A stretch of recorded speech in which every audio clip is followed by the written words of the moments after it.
Welcome everyone. तो चलिए दोस्तों, आज हम सिर्फ 2 मिनट में समझेंगे कि 90 डिग्री यानी कि राइट एंगल, एक्यूट और ऑब्ट्यूज एंगल क्या होते हैं, एकदम सिंपल तरीके से।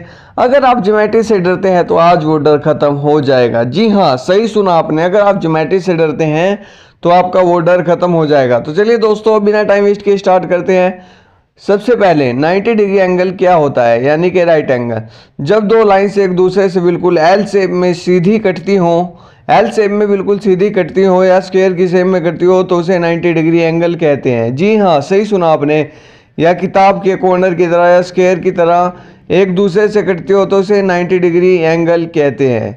जी हाँ, अब हम बात करते हैं एक्यूट एंगल की। अगर एंगल 90 डिग्री से छोटा होता है तो उसे एक्यूट एंगल कहते हैं। शार्प होता है यानी कि छुरी की तरह, छुरी के कोने की तरह, जैसे 30 डिग्री, 45 डिग्री या 60 डिग्री, ये सब एक्यूट एंगल होते हैं। वहीं बात की जाए इसके ऑपोजिट ऑब्ट्यूज एंगल की। जी हाँ, ऑब्ट्यूज एंगल, अगर एंगल 90 डिग्री से बड़ा लेकिन 180 डिग्री से छोटा हो तो उसे कहते हैं ऑब्ट्यूज एंगल। जी हाँ, जैसे 120 डिग्री, 135 डिग्री एंगल थोड़ा सा हल्का झुका होता है, और 90 डिग्री से बड़ा लेकिन 180 डिग्री से छोटा होता है।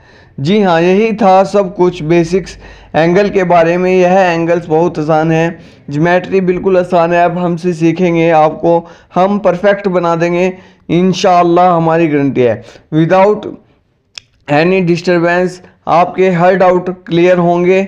बस आप कमेंट करें। तो याद रही बात, 90 डिग्री यानी कि राइट एंगल, 90 से छोटा यानी कि एक्यूट एंगल, 90 से बड़ा ऑब्ट्यूज। बस इतना ही, ज्योमेट्री हो गई सिंपल। जी हाँ, आप ऐसे मत डरे। अगर ये वीडियो आपको समझ आई हो तो लाइक करें, शेयर करें और चैनल को सब्सक्राइब करें।